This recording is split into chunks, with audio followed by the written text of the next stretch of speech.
A já jsem rád, že můžu tady u nás ve studiu v Ostravě v Bevit přivítat Adelu Mikulášovou.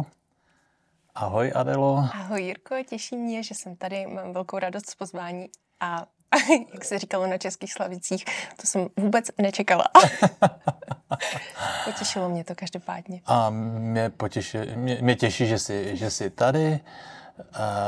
Já vím, že ty jsi pracovala ve větších firmách nebo ve větší firmě a teďkom se to úplně změnilo. Teď už nejsi ani v městě, teď jsi mimo město, v přírodě, máš dcerku, muže. Jaká byla ta cesta a ještě jak se k tomu připletl Bevit a můžeš nasdílet nebo říct pár informací k tomu našim divákům, posluchačům? Ano, tak já původně jsem z Ostravy, takže ty cesty se opravdu možná někdy vracejí, ale člověk k tomu musí dozrát časem, zkušenostmi. Z centra Ostravy tady jsi? Ne, z vesnice, ale Vřesina. Vřesina, ne? Či já jsem taky z vesnice kolem Ostravy, takže... Tam máme to koupaliště veliké. Jo. A jak člověk vidí něco, v čem vlastně vyrůstá, tak to nějak vnímá, ale potřebuje si najít přece jenom tu svoji vlastní cestu. Takže skrze různá zaměstnání i přes nějaké firmy, nějaký, řekněme, neziskový sektor, nějaké i tvůrčí věci, jako vaření nebo i ženské kruhy a podobně. Přes různá bydlení v zahraničí, v České republice, různá města, včetně Prahy. Tak se to potom dostalo tak, že už jsem si uvědomila, že už mám nějaký věk a nějaká přání a že už si opravdu přeju rodinu a tak to potom netrvá dlouho, když si člověk přizná nějaké svoje přání a je to tam nějak přichystáno, tak jsme se poznali s mým mužem a máme malou dcerku. A vlastně žili jsme u Prahy a došlo nám, že to pro nás není smysluplné a že já jsem si udělala legraci, že prostě buď budeme žít opravdu ten krásně materialistický život, to je luxusní vile a podobně, s lehkou nadsázkou, anebo pojďme to žít nějak ukotveněji, uzemněněji. A tak jsme se přestěhovali k Zábřehu, je to vlastně zase u rodin, tak uprostřed, ať to máme blízko. Jenže, tak jak to bývá, ani jeden extrém není dobrý, takže když na té vesnici jsem si pěstovala vlastní zeleninu, trávila tam prostě spoustu času jenom na té zahradě s dcerkou v lese, každý den, moje dcerka zná mnoho druhů bylinek prostě už v těch 4 letech, tak jsem si uvědomila, že ani v tom nejsem plně šťastná a že je to možná zase jenom nějaká snaha o nějaký ideál. A budu žít čistě přírodně a nic nepotřebovat a podobně. A pak mi vlastně přišel do cesty Bevit a tam už to byla zase taková nenáhodná náhoda, kterým ráda naslouchám, kdy nějaké seberozvojové semináře šly úplně mimo mě v té době. Mám vlastně malou dcerku, které se chci věnovat, je to moje priorita. A přesto, tím, jak bydlíme u lesa, se 15 minut od nás konal seminář Světlany Čiberové a Xany Bati. A to byl seminář vyloženě pro ženy a jak říkám, 15 minut od nás prostě není nic, lesy, pole, louky a podobně a ten seminář byl zhruba 20 minut cesty, takže jsem si říkala, tak to už je nějaké volání, dejme tomu. A ještě to tam dámy měly prostě za úplně skvělých podmínek, které mi tam seděly. A tam už si byl ty s Bevitem a tak se to tak zase další cesta, taková ta střední, zase se otevřela. Jo, že tě to zase propojilo do té společnosti přes Bevit. Jo? Přesně tak, ano. Aha. I když to propojení je více online. Ano. Dneska tisíce lidí se na nás dívá online. A co tě na tom zaujalo? To mě vždycky zajímá, že? Pro každého to může být něco jiného. Byl tam nějaký moment nebo celkový pocit takový?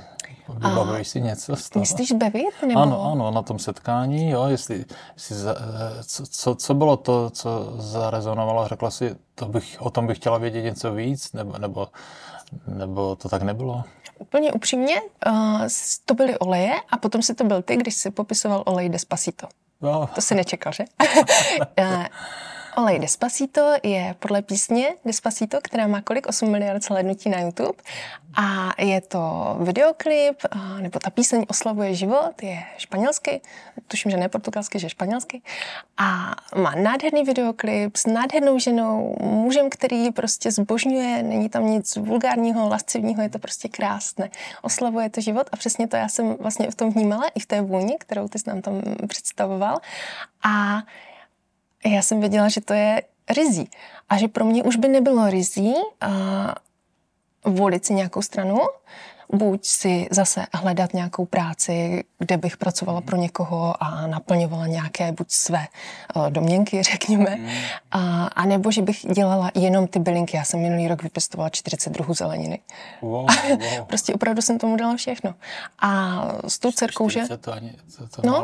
Tak to máš 5 druhů salátu, 5 druhů rajča. Ono to pak naskáče. Neříkám, že by to bylo jako pro celou rodinu na půl roku, ale dalo se to. Smekám, jo? Někdo říká, pěstovat si svoji vlastní zeleninu, to je jako tisknout si peníze. Ne, že by člověk chtěl na tom vydělávat, ale je v tom hodnota obrovská. Je a i právě proto si to teď víc a víc uvědomuju a právě s tím bevitem to můžu nádherně kombinovat. Že už nejít ani tou cestou, že tak já se budu snažit vyšplhat na co nejvyšší nějaký post, co do okolností mi opravdu přišel do života muž, který pracuje ve větší firmě, má rád svoji práci, daří se mu tam a tak já jsem se tedy šla vlastně, že na tu vesnici a můžu být ta žena v domácnosti díky tomu, čehož si vážím, ale ani to nebyla ještě ta harmonie. Zatímco teď, když už je tam ten bevit, tak už to není jenom ta příroda nebo jenom ten konzum nebo něco podobného, ale už je to nádherná zlatá střední cesta, já to tak vnímám a opravdu mi přináší tu i vášeň, ten drive a i to potěšení, že nám to doma voní, že prostě já o sebe pečuju krásnou kosmetikou, víc a víc to užívám. Pěkně.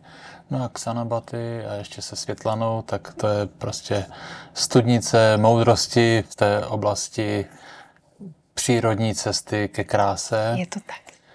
Já jsem ti zaznamenal v té naší Bevit Family, že hned na začátku jsi tam dala krásnou fotku svých vlasů a dala jsi tam komentář, že některé ty naše výrobky ti hodně pomohly. Čili bylo to něco, co předpokládám pocitovala pozitivně, že ty vlasy to vyživilo. To byl esenciální olej, nebo co jsi použila? Byla to směs her. Směs olejů her, které jsem se dávala do vlasů. A nutno říci, že já jsem kvalitní vlasy měla vždy, přesto žena pozná, kdy já jsem si dělala legraci, že když jdeš na výstavu psů a vidíš tam ty opravdu načesané, vyleštěné fejsky, tak ty moje vlasy vypadaly stejně.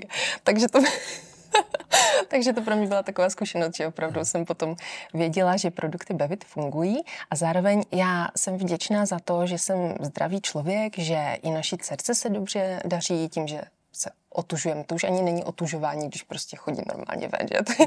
To je takové už přirozenější a miluju bylinky, bylinkaření, zdravou stravu, k tomu se ještě můžeme dostat ve spolupráci s Bevit, to tam taky miluju, ale Bevit mi právě přináší ještě více toho potěšení. Tak bych to řekla, že u mě to nebylo ani tak vyloženě o zdraví nebo o něčem takovém, i když i to se počítá, ta péče o sebe, ale o tom, že nám to doma krásně voní, že si dáváme ty difuzéry, které nás olej do difuzéru, které nás podpoří v tu danou dobu, že je to i práce lepší s psychikou, s emocemi, s nějakým naladěním v rodině, v partnerském vztahu. A ještě k těm vlasům se vrátím, kdybys měla dát nějaký návod, jak jsi použila, jsi umyla vlasy a potom si aplikovala olejčky nebo na mokré vlasy, nebo jak jsi to udělala? Dala jsem, používám úplně nejběžnější šampon, čistý šampon za pár desítek korun z drogerie, který jsem se našla, který mi vyhovuje. A na druhé mytí Brzo už budeme mít svoje, to potom už nebude možné tady to. Na to se těším. No zatím ještě některé věci tam nejsou a taky to člověk diverzifikuje. Takže jsem si je umyla nejprve a potom do druhého mytí jsem dala několik kapek toho oleje a vlastně nechala chvilku působit. A já osobně dělám i to, že tím, že někdy mívám suší konečky nebo si vlasy různě upravuji, tak je dávám i olej do konečků vlasů. Jako zastudený lisovaný olej nějaký, jo? Nebo... To taky, ale právě ten olej esenciální, jo, jo, takhle. Že tam je i cedr v něm, je to prostě jich tam hodně těch esenciálních olejů. No je úžasný, jde to fakt znát. Výborně. A ty jsi zmínila, používáte v domácnosti. Já, co znám ty příběhy žen, jsou různé reakce mužů v té domácnosti na esenciální olej. Někdy jsou úplně odmítavé a někdy to třeba trvá, než se sladí. Jak to bylo u tebe? Smrdělo to muži, nebo jak? Mému muži voní všechny oleje Bevit. Jo, takže to bylo... Vyladěno, harmonizováno. On sám právě i tím, že si uvědomuje, že má nějakou práci ve firmě, ale ví, že to tam nedělá jenom pro tu práci samotnou, ale pro setkávání se s lidmi, s muži, kteří mají nějaké ambice a nějakou cílevědomost, nějaký drive a teď jak to zdravě uchopit, aby to nebylo jenom tak, kdo má lepší auto nebo kdo bude mít lepší dotace nebo něco takového, ale jak tam tu mužskou sílu krásně kultivovat a já jsem šťastná a vděčná, že kultivujeme spolu, byť někdy je to pořádně jiskřivé. A tak on vlastně ty oleje přijal i tím, že je to součást mě a součást přírody, řekněme. No a tím, že... že... do práce a použije nějaký olej. Přesně tak. A teď už si je vědom vidí reakce nějaké kolegů. A... Už si je vědom té práce s tím prostorem. Já jsem pořídila ze začátku spoustu olejů, některé jsem mu potom věnovala, darovala. Já jsem pořídila pro skupinovou práci, kterou jsem dělala krátce, ale není to v tuto chvíli úplně moje priorita. A tak ty mužské oleje jsem mu potom darovala. A i to bylo tak, že já jsem vlastně ze sebe sundala jakoby další břemeno, jestli mi rozumíš, že dát muži ten olej lídr, a nebo ten winner, nebo king je prostě krásné, že ta žena nemusí. No a můj muž potom dělá vlastně sadu olejů. Jo, my jsme se vlastně bavili o tom, že muž se díval přes ten majský kalendář ano. A vlastně výsledkem je, že dokáže, nebo pomáhá s odkrýváním toho osobních talentů nebo potenciálu? Ano, darů, výzev, ve hmotě, v duchu. Mně samotné to pomohlo, protože olejů mám spousty, ale už člověk si, jak se říká, nevidí si na vlastní záda, takže bych si mohla kupovat dokola různé podobné. Já třeba miluju Palmarosu, teď tady mám olej Gold, který taky obsahuje a toto je mi líbé. Ale pak tam byly třeba nějaké, které by mě nenapadlo si pořídit a až díky tomu majskému výkladu těch darů, výzev a talentů jsem si tam... Že si přijala ten koncept, že to je olej, který sedí k tvojí osobnosti a řekla si, stojí za to ho vyzkoušet. Ano. A ten jeho výklad mi tam odkryl něco, na co jsem si neviděla. Že jsem najednou viděla olej, který by mě třeba nenapadlo si pořídit. Takže to je jenom tak krátce k té spolupráci. A já jsem si ještě udělal poznámku, že ty jsi tady do té situace, kde jsi teď, že jsi dokonce měla tam i docela velké výzvy v životě a zdravotního rázu. Ovlivnilo tě to nějakým způsobem, tvůj pohled a tvoje rozhodování současné? To je krásně položená otázka. A já jsem prodělala 2 operace srdce v dětství, kdy vlastně pro mé rodiče to muselo být něco nepředstavitelného, takže jsem jim čím dál vděčnější, zvláště když má člověk vlastní dítě, tak už to vidí. A cítím, že mě to ovlivnilo tak, že věřím v zázraky nebo v něco, že je něco krásného a něco se může stát lehce a s radostí a tak se ani nesnažím, ale mnohdy tak vnímám život na místech, kde to tak třeba někteří lidé ještě nevidí. A to potom i souviselo s tím, že se mi David začalo dařit, i co se právě podnikání týče, protože jsem vlastně viděla, že ta lehkost, kterou my si v životě přejeme a kterou si třeba moje babička pocházela z oblasti Kopanic. A ty se jmenují kopanice, protože tam museli vyloženě kopat do té země, aby jim tam něco porostlo. Já takhle poprosím muže a máme během 2 hodin nádherný záhon, který tam vydrží prostě dlouho, ale oni to měli mnohem těžší.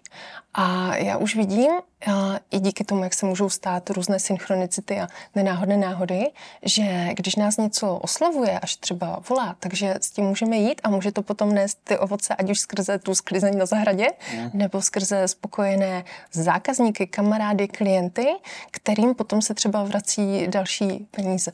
A že jít vlastně naproti té lehkosti. Ale to jde až ve chvíli, kdy se to člověk přizná a uvědomí, že má taková přání, že ho to baví, že si to chce naplnit, už nebýt v tom v odporu. Či ty vlastně si severní Morava, trošku taková zapomenutá část, bych řekl, jak přijedu do těch Jeseníků, tak si říkám, tady je to zapomenutý svět, jo? Takový ticho vlastně a klid a ty kopečky. Takže ty se propojuješ s tím zbytkem světa trošku pomocí online, toho našeho online systému a mě to překvapilo, že jsem viděl, že ty jsi tam měla nárůst a jak jsem se díval na ty tvé posty, tak jsem si říkal, tak ona musí mít nějaký marketing vystudovaný, nebo protože vlastně to byly nádherné věci, které ladily a oslovovaly. Či ty jsi vystudovala nějaký směr, jak pracovat online s Facebookem nebo tady sociálními sítěmi? Ne, jo? Ne. Byla to kombinace té, když to řeknu, té ženské nezávislosti, že já to přece zvládnu urvat sama a já zvládnu být ta naprosto samostatná, soběstačná podnikatelka, která se prostě daří v tom online úplně všechno. No jedna je chuť, ale druhá to jsou postupy nějaké. Musíš vytvořit nějaký post a zaujmout lidi nějak. Jo? A právě. A toto se mi vůbec už jako mi to nedávalo smysl jet podle nějakých šablonek a podobně, ale tím, že já osobně trávím ten čas v přírodě, jsem s tou malou dcerkou, můžu se věnovat sobě, můžu naplňovat svoje potřeby, svoje přání, prostě mám volný čas, když si přeju, můžu si odpočinout, můžu tvořit, když si přeju, i na té zahradě, že vlastně i to krásné zázemí toho muže, který on mi poskytuje, a tomu jsme se taky museli otevřít, že je nám přece jenom lépe, když telefonuje jeden a druhý může být dcerkou, než když si tam oba dáváme nějaké deadliny a tehdy. Takže i v tom bylo takové plynutí. A já jsem si právě uvědomila, že nejvíce se mi daří, když tvořím já ze srdce, když to prostě jde, když je to ve flow, a pak to lidé rádi vidí, chtějí se sami propojit, a takže tam už nejsou ani tak ty škatulky, ale je to i způsob, jak dávám ven svou tvořivost, řekněme.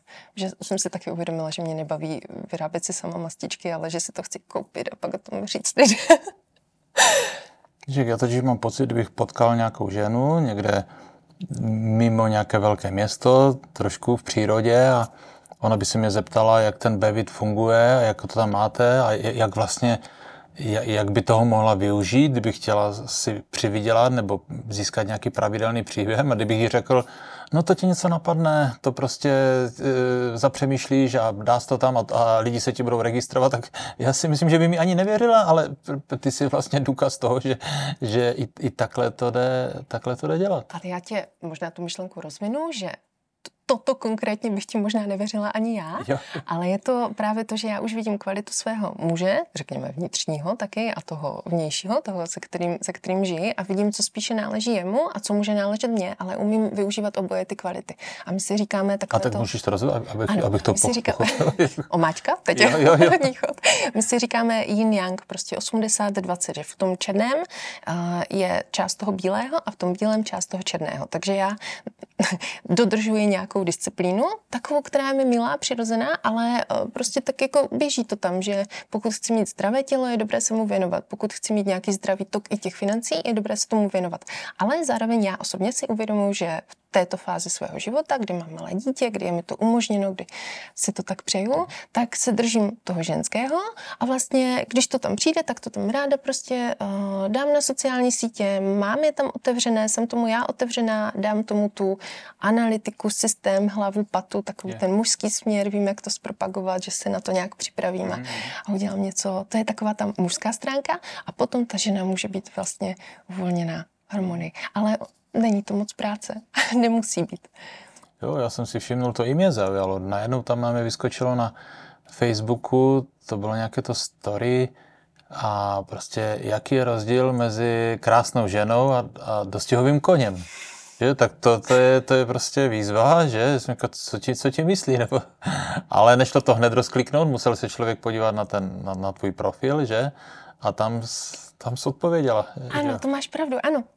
A to už je, ano, život, vášeň, potěšení, že já jsem si přiznala, že mě baví sociální sítě, že tam chci být a že prostě tam nechci dávat jenom fotky toho, jak jsme s dcerkou na zahradě, ale že si chci užít i tady tuto svoji část, že jsem mladá, krásná žena, která žije v moderní době, tak se nebudu nikde schovávat a říkat, že to já nepotřebuju, nebo tohle to mi nepatří, nebo tohle to můžou mít jenom tam ti lidé. Ne. Já se tomu postupně otevírám a vlastně čím dál víc vidím, že to nikomu neškodí, že já si to užívám, že komunikuji s dalšími lidmi na zábavnějších a zábavnějších rovinách. A jak jsi říkal tady toto, tak to byla fotka krásné ženy a krásného koně, a tam byla jenom právě ta otázka, že bylo to v těch storíčkách, jako jak zaujmout, nebo teď už bych to možná dala i jako reels, když se bavíme takto, a jak potom si rozkliknout ten další příspěvek. Takže jaký je rozdíl mezi ženou a dostihovým koněm, a když to potom rozkliknu, protože zase soused chová koně, takže odkud přišla inspirace, že Mimochodem hnojivo na záhonky, perfektně. Wow. Takže jsem to rozklikla, nebo člověk, který to viděl, to rozklikl a teď tam bylo prostě napsáno, že není ani dostihový kůň, ani tažný, ani prostě žádný jiný, nemá takovou konstituci, nemá takovou výdrž, prostě je to jiný druh. Tak se potom na to pojďme podívat a bylo už tam doporučení, jak pracovat s konkrétními oleji, Inner Woman, Bodyguard a podobně. Ano.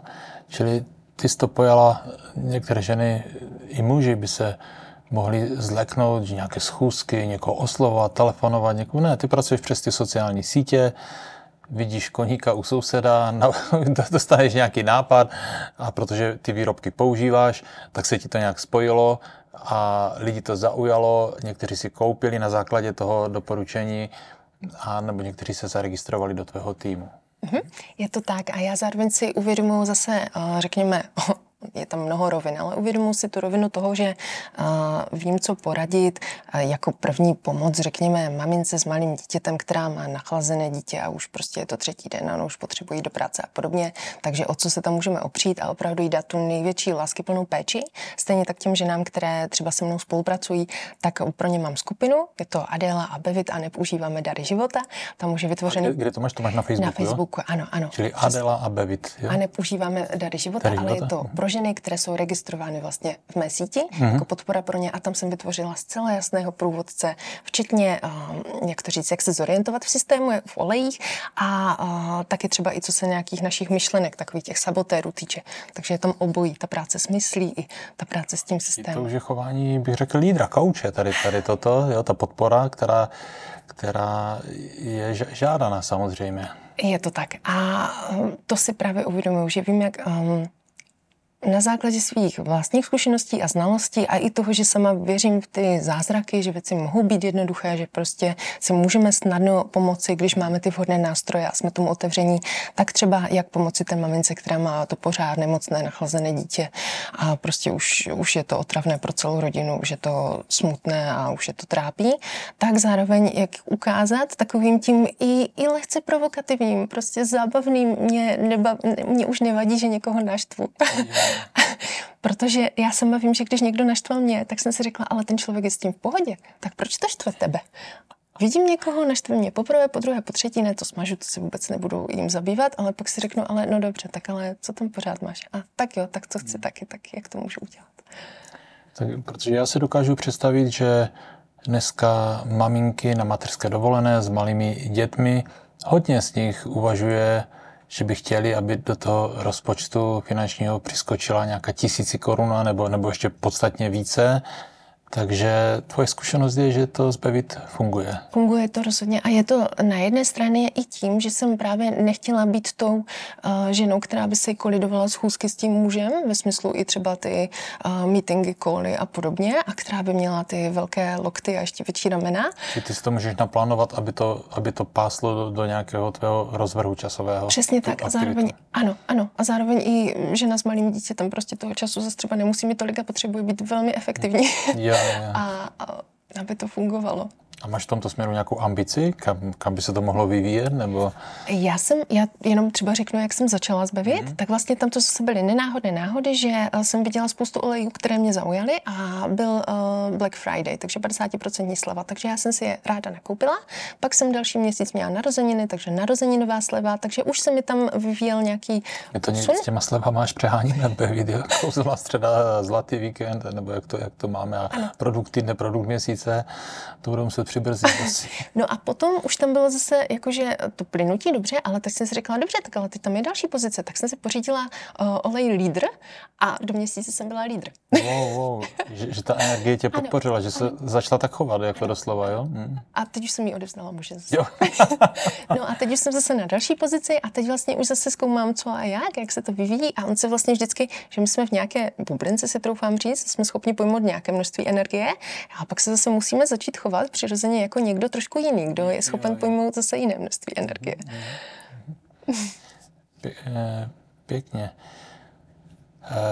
Taky vím, že ty naše výrobky používáš, já jsem si poznačil od rána do večera, jo, tady toto, čili máš, to je možná taky základ toho úspěchu, že ten tým je velký a řekl bych nadprůměrně ti lidé v tvém týmu si nakupujou, že tam je velice málo nějakých pasivních lidí, takže asi ty jim dokážeš předat nějak to nadšení své, že oni mají chuť to vyzkoušet a pokračují v tom. Je to tak, je to i tím, že máme tu skupinu, kde ty registrované ženy se rovnou můžou mě napsat, na Messengeru odpovídá, můžeme si krátce zavolat, třeba když je potřeba něco poladit. Je tam ten průvodce, takže rovnou vědí, co a jak, takže spíš už potom mají nějaké doplňující otázky, ale já tam sdílím i ty zkušenosti, i to vlastně, jak žiju.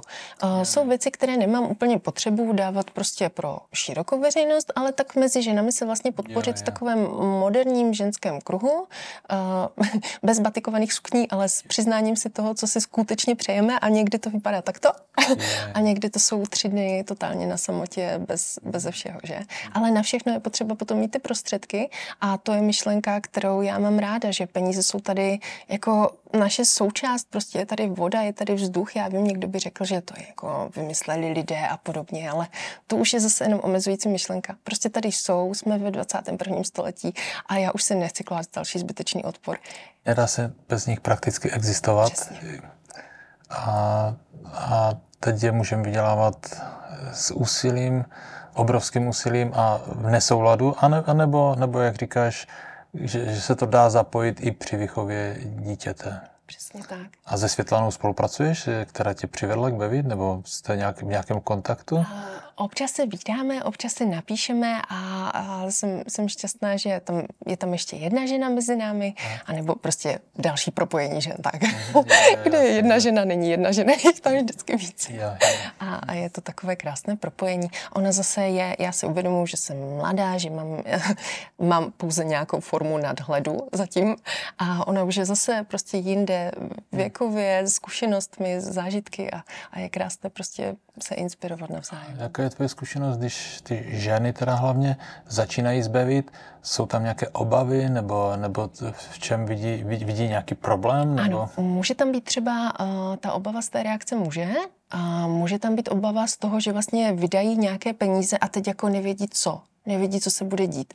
A já i skrze ten svůj vlastní příklad, kdy, jak jsem zmiňovala, mám za sebou ty 2 operace srdce v dětství, kdy prostě prognózy lékařů by byly všelijaké možné, ale já jsem se musela naučit spoléhat a chtěla naučit spoléhat na svoje tělo, na svoje pocity, na svoji intuici.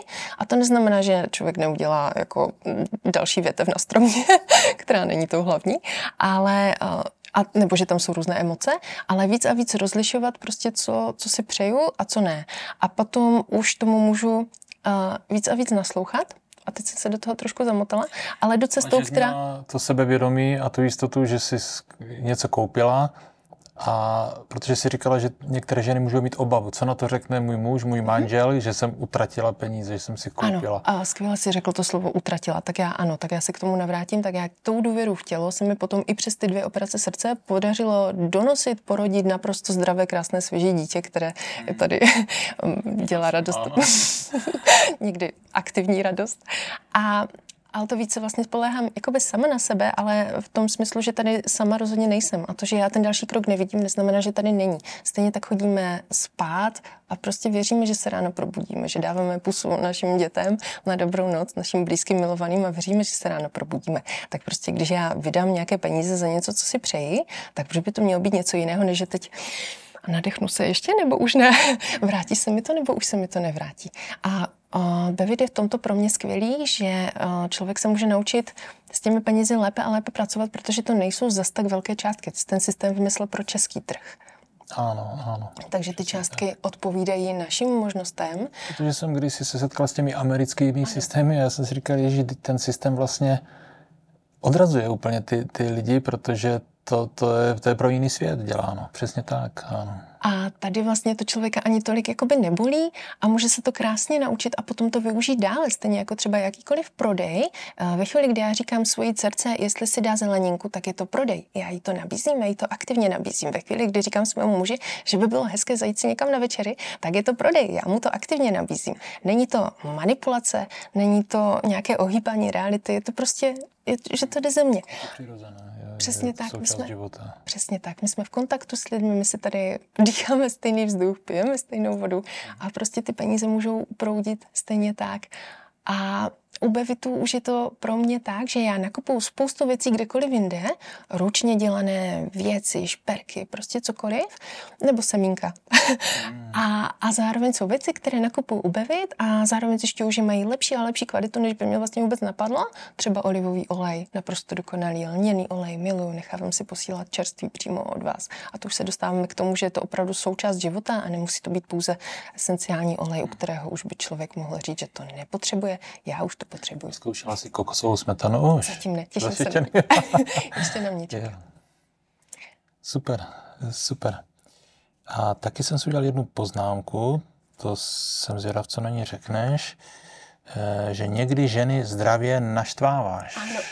Co to znamená? Pro někoho bych byla absolutně pod čarou, že by se toho vůbec jako ani nevšiml, ale já sama překračuju svoje hranice a zároveň si všímám, že překračuju i hranice žen a našich domněnek, které si sebou ještě neseme.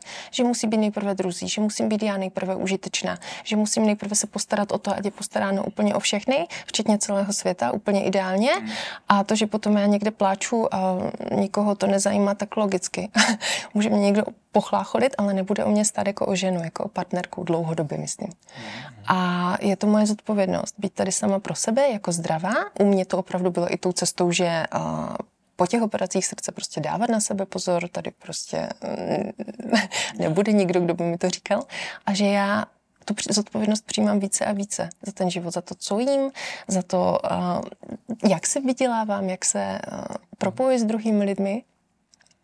Jo, já jsem přesvědčen, že hodně žen to téma, aby měli i svoje příjmy, i v průběhu té mateřské dovolené, může být silný motiv. Že? Tak. A zase se vracíme k tomu 80-20, že já si i všímám, že čím já jsem uvolněnější, ale ne úplně uvolněná. Ono totiž totální ženskost energie může sklouzávat až do nějaké oběti, že to prostě nemá řád, nemá to disciplínu, nemá to motivaci, je to jenom to potěšení a potom to přináší různé disbalance. Ale když je tam to zdravé, že prostě vím, že ráno jdu na tu procházku, žádný překážkový běh na 25 kilometrů, ale že jdu ráno na procházku, stejně jako si ráno čistíme zuby, už to je nějaká součást disciplíny a že si tam nechám otevřené ty věci, které mi to dělají tou pro mě potěšující cestou, že je tam vynikající zelený ječmen od Bevitu, který si já osobně míchám s banánem a s konopnými semínky, si dělám pitíčko, tak už to je péče o mě a že to můžu doporučit a mít za to ještě zaplaceno, nádhera. Proč já bych si bránila v této cestě, kterou by si třeba ta moje babička tolik přála, že? Skvěle. Já jsem moc rád, Adalo, že jsi přišla tady, že jsi sdílela tady tyto své zkušenosti. Ještě něco tě napadá, co bys chtěla říct? Nebo ten kontakt jsme řekli na tu skupinu? Ano, moje facebooková stránka Adéla Mikolášová. Fajn. Čili to téma tvoje, kdybychom to měli shrnout, je to nějaká rovnováha. Ať žena není obětí, ale ať je všechno v rovnováze. Ano. Jestli a to vlastně tak se dá říct? Možná se i navrátím k té vášni a k tomu potěšení, že vášně může být ten tah a to potěšení potom, že už je to opravdu potěšující, že si to užívám a mít tam i tady tyto aspekty. Krásné. Takže děkuju a já se budu těšit, že zase třeba se někdy setkáme a povíš nám o té cestě, jak to bude pokračovat dál. Tady toto. Děkuji a ahoj.